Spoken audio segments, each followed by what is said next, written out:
To get an IEP, kids need to meet the criteria for at least one disability category. But what if your child fits into more than one, or doesn't fit into any? From the Understood Podcast Network, this is Understood Explains, IEPs.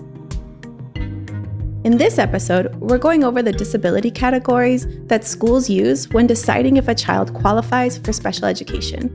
My name is Juliana Urtubey, and I'm the 2021 National Teacher of the Year.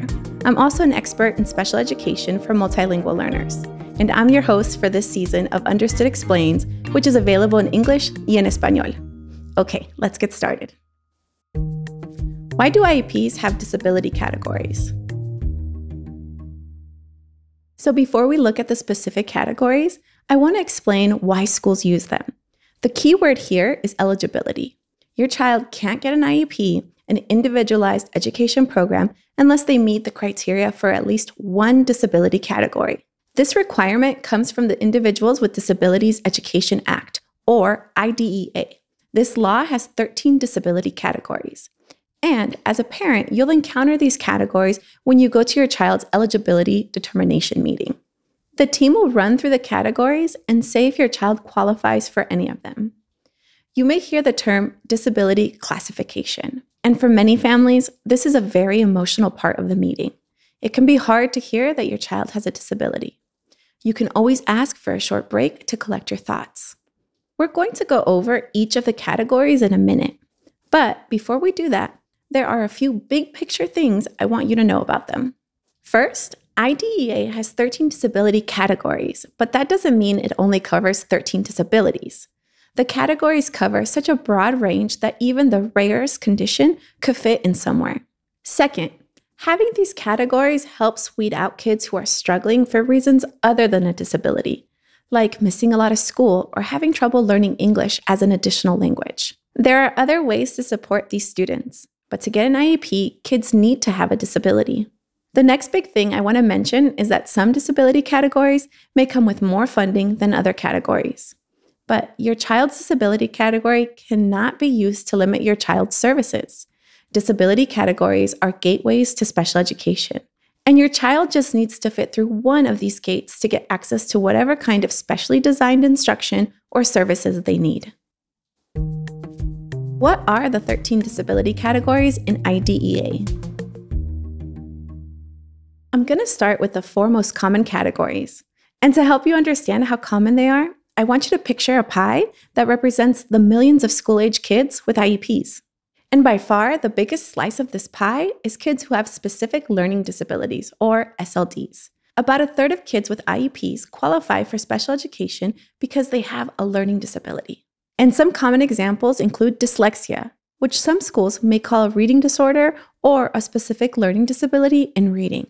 Dyscalculia is a math disability or math disorder. There's also dysgraphia and written expression disorder, where kids may have a lot of trouble getting their ideas down on paper. Okay, so kids with learning disabilities make up about 1/3 of the special education pie. The second biggest slice is for speech or language impairments.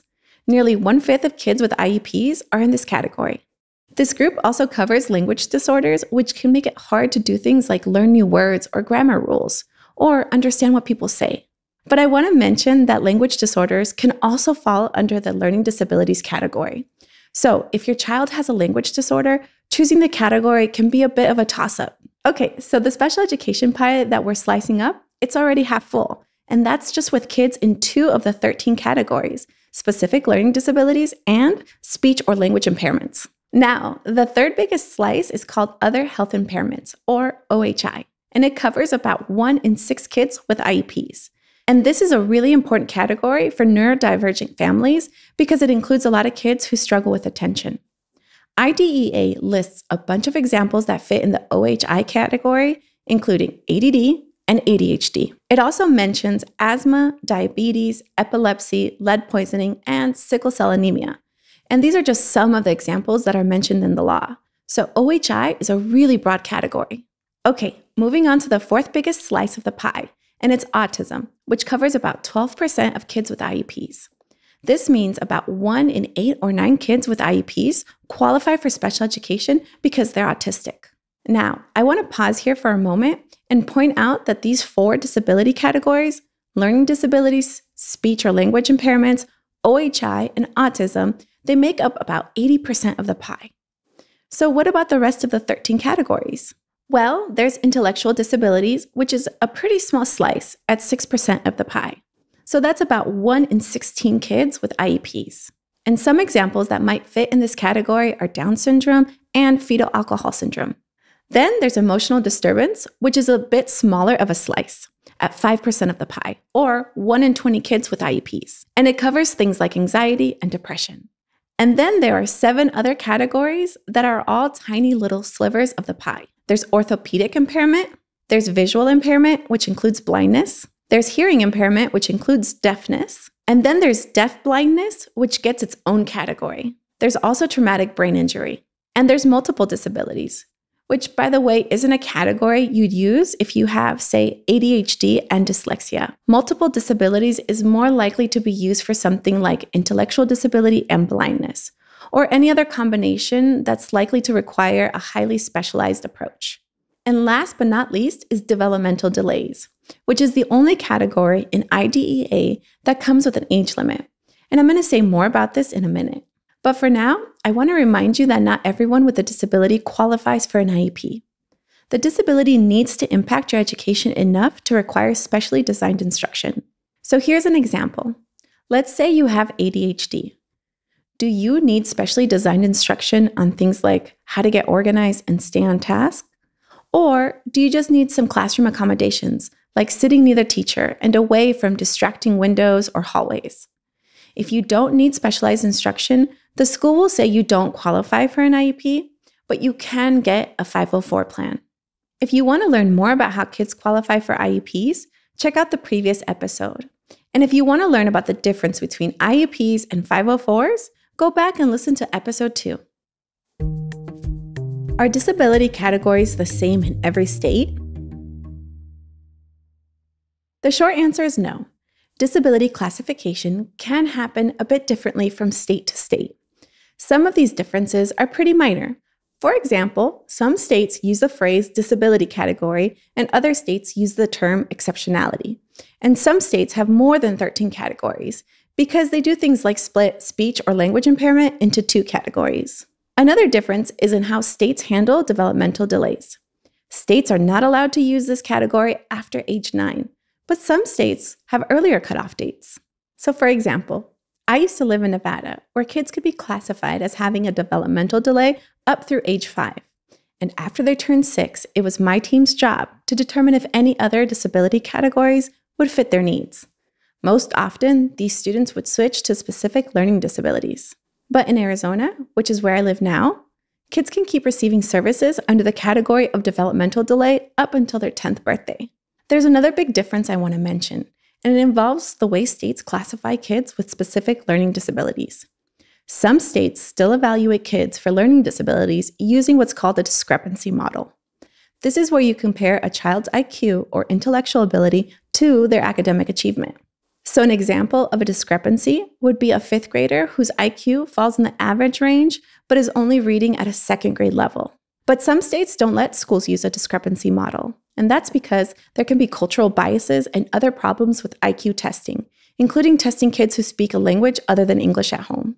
So these are some of the ways eligibility criteria can differ from state to state. If you want to find out what your state's eligibility requirements are, ask your school's parent liaison, or you can contact a parent training and information center.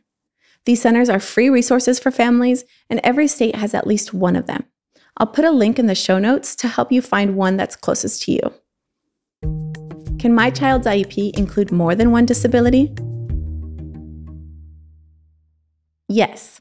If your child has more than one disability, it's a good idea to list each one of them in the IEP. This can make it easier for the IEP to include all of the services and supports your child needs. The IEP team may need to rank the disabilities in terms of which one affects your child's education the most. But labels like primary and secondary cannot be used to limit what services your child gets. It's mainly a data collection tool, so states can get a broad idea of who's getting services for what. And if you're not sure which disability category should be listed as the primary one, think about what would be the most helpful reminder for teachers about your child's needs. The other thing I want to mention is that your child's primary disability category can change as they get older. One example is young kids who get an IEP for speech or language impairment, and then they shift to a specific learning disability, as their challenges with reading and spelling become clearer over time. What if my child doesn't qualify for any disability category? So you might hear this after your child's initial evaluation, or if your child already has an IEP, there needs to be a reevaluation at least once every 3 years. And part of the reason is to see if your child doesn't need specialized instruction anymore. If the school says your child doesn't meet the criteria for any of the disability categories, there are a few things you can do. The first thing is you can go back and look at the evaluation report. Was the school looking at the right trouble spots? Maybe the team needs to do more testing in more areas. You can also request something called an Independent Educational Evaluation, or IEE. This is done by someone who doesn't work for the school. You'll most likely have to pay for it, but in some cases, the school may be required to cover the cost. Understood has a good template to help you write this kind of request. I'll include a link in the show notes. The other thing you can do is learn about dispute resolution options. We have a whole episode on this later this season, but we'll link to an article here to help you get started. Key takeaways. Okay, so we've covered a lot of territory in this episode. So before we go, let's sum up what we've learned with a few key takeaways. IDEA has 13 disability categories, but that doesn't mean it only covers 13 disabilities. Your child's disability category is a gateway to special education. It doesn't limit what kind of services your child can receive. Your child's IEP can include more than one disability, and the primary category can change over time. All right, that's it for this episode of Understood Explains. Next time, we're talking about key terms and legal rights that every parent should know if their child qualifies for an IEP. You've been listening to Understood Explains IEPs. This season was developed in partnership with Unidos US, which is the nation's largest Hispanic civil rights and advocacy organization. Gracias, Unidos. If you want to learn more about the topics we covered today, check out the show notes for this episode. We include more resources as well as links to anything we've mentioned in the episode. Understood is a nonprofit organization dedicated to helping people who learn and think differently discover their potential and thrive. Learn more at understood.org/mission.